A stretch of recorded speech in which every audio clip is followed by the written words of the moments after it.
አቶ በኃይሉ ሳሚን ተበቀለው። ሳሚንና ሰላምዬን እንዲሁም ብሌንን አንድ አደገኛ ሰውና በልጅነቱ በእሳት እየፈተነ ያሳደገው አቶ በኃይሉ የእናትህና የአባትህ ገዳይ እነዚህ ናቸው በማለትም በማሳየት ሳሚንና ሰላምን እንዲሁም ብሌንን እንዲበቀላቸው አደረገ። እንግዲህ አዲሱ ልጅ ለምንም የማይፈራና ለምንም የማይራራ አደገኛና የቤተሰቦቹን ጠላቶች ማስወገድ የሚፈልግ መሆኑንና እየፈለገ እንደሆነም የሚያውቀው አቶ በኃይሉ አንተን የምታስፈልገኝ የኔ ቡችላ በማለትም ደውሎ የእናትና የአባትን ገዳይ አግኝቻለሁ በማለትም ነገረው።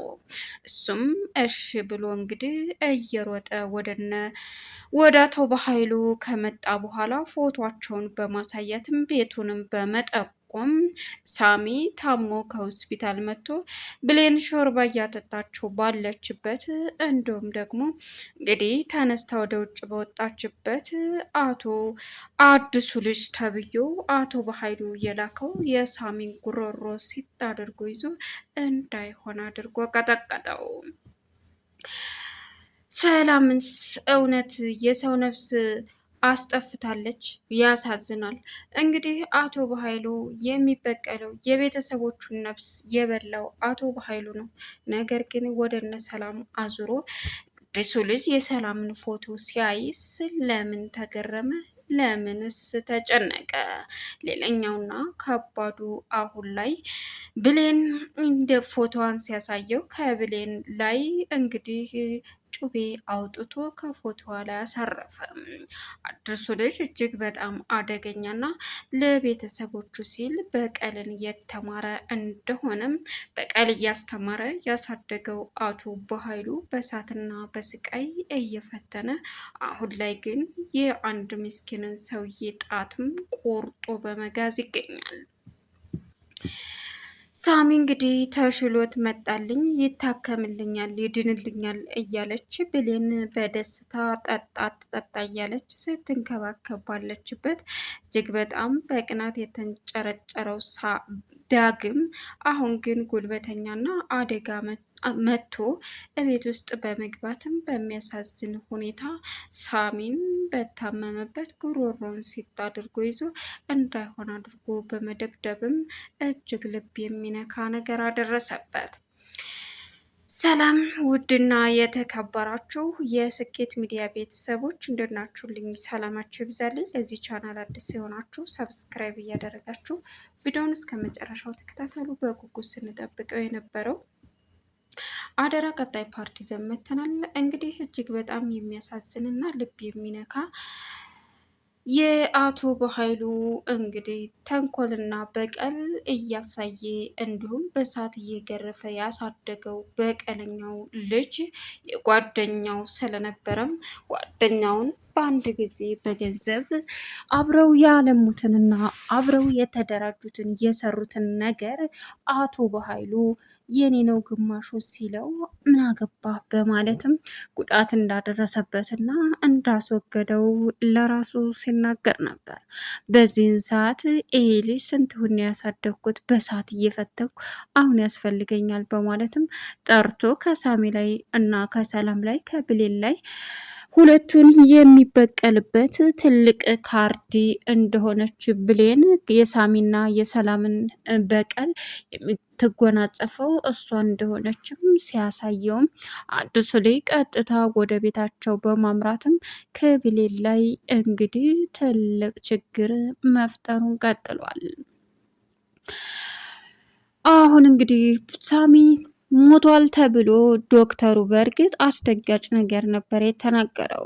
ብሌን በእኔ ምክንያት ሞተ ብላ እሪ ያዙ ይልቀቁኝ ስትልም መጨረሻ ላይ ግን የተሳሳተ መረጃ እንደሆነ ሲነግራትም ብሌን በደስታ ተፍለቀለቀች።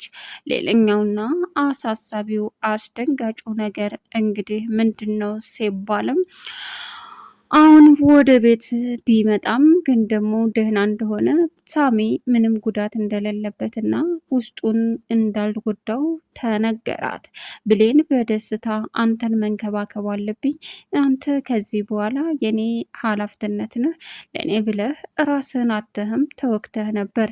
ያንቺንን አለሁልሽ የሚሉ ሰዎች በሙሉ ለእኔ ምንም አይነት ዋጋ ሳይከፍሉ አንተ ግን በሚገርም ሁኔታ ዋጋ ከፍለህ ይልኛል። ስለዚህ አንተ ሁል ጊዜም ቢሆን የኔና የኔ ኃላፊነት ነህ እያለችም ይህንን ብላ ከዚ ጠጣ፣ ከዛ በኋላ ሌላ አደርግልሃለሁ እያለችው ነበር። ስለዚህ አሁን ላይ እንግዲህ የተፈጠረውን ነገር በሙሉ አሁን ምን ማድረግ እንዳለበት እንኳ ግራ ቢጋባም፣ ነገር ግን ማድረግ ያለባትን ነገር አሁን ጠንቅቃ የምታውቀዋ ብሌን ሳሚን በቅናት እያንጨረጨረችውም ትገኝ ዳግምን በቅናት እያንጨረጨረችው ትገኛለች። ቃል ደግሞ ይህን አጋጣሚውን ተጠቅማ ሙሉ መከራ ስቃይ ለማድረስ እየሞከረችም ትገኛለች። አሁን ላይ ብሌንንና ዳግምን ተለያዩ፣ ለካ ተጣልተዋል በማለትም እንግዲህ በቃ እኔ ይህን ሁሉ አልበላም አልፈልግም ሲልም ዳግም ያግዝሃል በማለትም ጠቅ አደረገችው። በዚህን ጊዜ የተናደደው ዳግም ጥሎ በመውጣትም እናቴ ዝም በይ እያልኩሽ ይኸው አስበላሽኝ፣ መሳለቂያ ያደረግሽኝ እያለም እንግዲህ መናገሩን ቀጠለ። ሌላኛውና አሳሳቢው የተፈጠረው ነገር በሙሉ አስደንጋጭና ከባድ ቢሆንም አቶ በኃይሉ የላከው አሁን ላይ የራሱን ጥፋት ወደ ሌላ አዙሮ እያሰቃየ ይገኛል። ነገር ግን አማራጭ ስለሌለው ልጁም እውነት ስለመሰለው የቤተሰቦችን ጥላቶች መበቀል እንዳለበትም ስላመነ ሰላምዬ ላይ የችግሩን መንስኤ አድርጎታል። ሌላኛውና አሳሳቢው አስደንጋጩ እንግዲህ የተፈጠሩት ነገሮች በሙሉ ምንም ነገር ማድረግ እንደማይችል ሲረዳም ዳግም ወደ ውጭ ወጥቶ በቆመበት ብሌን ተከትላ ሂዳ የእኔ ፍቅር እኔ እያለሁልህ ለምን ትናደዳለህ? እኔ እኮ አለሁልህ ስትልም እኔና እሱ እያለን ማለቴ እኔ እያለሁ እኔና ብሌን ስለተጣላን አንቺ ሆን ብለሽ የሆነ ነገር ለማድረግ ያሰብሽውን አይደለ? አይሳካልሽም መቼም ቢሆን አላት። የኔ ፍቅር የኔ ቆንጆ እኔ እያለሁልህ እንዴት እንደዚህ ትሆናለህ? ዝም በላት በቃ። ለማይፈልግህ ሰው እንዴት እንደዚህ ዋጋ ትከፍላለህ? ምን እየሆንክ ነው አለችው። እሱም ቀጠለና ምን ይሆናለሁ በቃ ተይኝ አላት። እሷ ግን ወደኋላ ልትል አልቻለችም። ሌላኛውና አሳሳቢው የተፈጠረው አሁን ላይ የአዲሱ ልጅ ጉዳይ። ወይዘሮ ገነትን በእርግጥ ዳግምን ከራስ ጋር ተነጋግረህ ካልፈታህ አንተ የራስ ጉዳይ ነው፣ ችግር አለብህ በማለትም አስደንጋጯን ቆጣና በጥፊ መታችው። በእርግጥ ብሌንም አሁን ላይ ዳግምን በጥፊ መታዋለች። ምክንያቱም ይህ ሁሉ የተደረገበት ነገር በምን ምክንያት ለሚለው አሁን አማራጭ ስለሌላት ምንም ልታደርግ ስላልቻለች ብሌን እንደተጣላች እሷ ዳግምን የራሷ ለማድረግ ነበር። ብሌን አሁን ላይ ወደ ውጭ ስወጣ ቃል የዳግምን ፊት እያሻሸችን ያለውልህ እያለች ነበር። እናም በዚህን ሰዓት በጣም የተናደደችው ብሌን ጥላቸው ሄደች። ሌላኛው እንግዲህ ሳሚ በደስታ ብሌን ስትንከባከበው አልፈለግም ማለቴ ደስ ብሎታል። ከማንም ከምንም በላይ እንደዚህ ከሆነ ቃል ነገር መብላት ጀመረች። ሰላም አንቺ ለምን ዝም አትይም? አንቺ ካልተናገርሽ ትሞሻለች ተብለሻል እንዴ? ምን አይነት ነገረኛ የሆንሽ አስቀያሚ ልጅ ነው የወለድኩት አለች። እንግዲህ ሰላምም እሷም ቀጠለችና አይ እንግዲህ እኔ እኮ ዝም በይ በጣም የምታሳፍሪ ነሽ አለቻት። ብሌንም አይ ሳሚ ከዚህ በኋላ አንተ የኔ እንክብካቤ እስከምድን ድረስ ይህን ሾርባ ጠጣ፣ መረቁን ደግሞ ጥጄልሃለሁ አለች። ብሌን እባክሽን እንግዲህ ዝም ብላ እያለች ዳግምን እንጭርጭር አደረገችው። ዳግም አማራጭ በዚህን ሰዓት የለውም። ሌላኛውና አሳሳቢው እንግዲህ አቶ በኃይሉ የላከው ልጅ ማንም ሊያስቆመውም ሆነ ሊያስተው የሚችል አይደለም።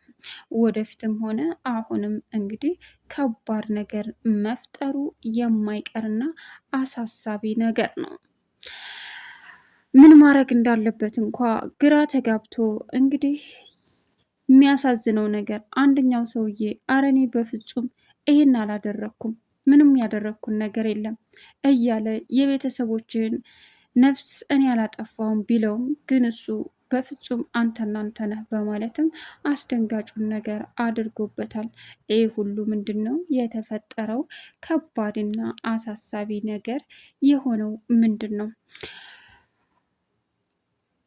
ሌላውና እንግዲህ አቶ በኃይሉ አሁን ላይ ምን ማድረግ እንዳለበት ጠንቅቆ ስለሚያቅም የተፈጠረውን ነገር በሙሉ አሳሳቢ መሆኑን ቢረዳም የመጨረሻ ማድረግ ያለበትን ነገር ጠንቅቆ ስለሚያቅም የመየን ስራ ወደ አበየ ለከክ በሚባለው አስደንጋጩን ነገር አድርጓል።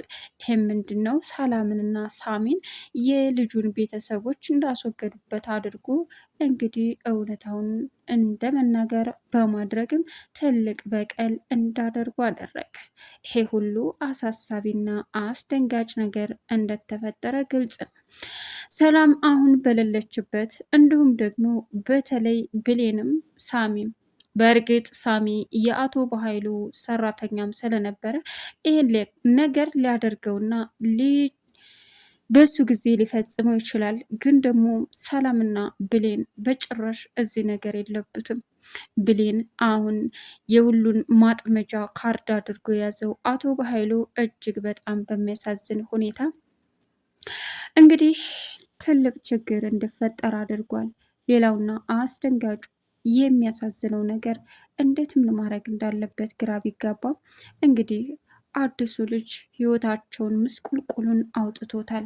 ሳሚ ሳስበው ግን እንደኔ አዲሱ ልጅ የሰላም ልጅ ወይም የሰላም ቅርብ የሆነ ይመስላል። ምክንያቱም ወይስ እውነቱን አውቆ ነው? ወደ እሷ ሲያያት የመጨረሻ አዘንታ ፍቅር ያለበት አይነት ስሜት ይሰማዋል። ይሄ ልጅ ምንም በተመለከተ ነው የሚለው እንግዲህ አሁን ያሳስባል። ለቻናሉ አዲስ የሆናችሁ ሰብስክራይብ ያደረጋችሁ ቪዲዮውን እስከ መጨረሻው ተከታተሉ። መልካም ቆይታ ይሆንላችሁ። ሀሳብ አስተያየታችሁን ኮሜንት ላይ አስቀምጡልኝ። ማስተካከለው ነገርም ካለ ሀሳባችሁን እቀበላለሁ። ደህና ሁኑልኝ። እወዳችኋለሁ፣ አከብራችኋለሁ። ከዚሁ እኔ የምሰናበታችሁ ይሆናል ማለት ነው ከቪዲዮ ጋር። እስከ ቪዲዮ ፍጻሜ ሰላም ሰንብቱልኝ።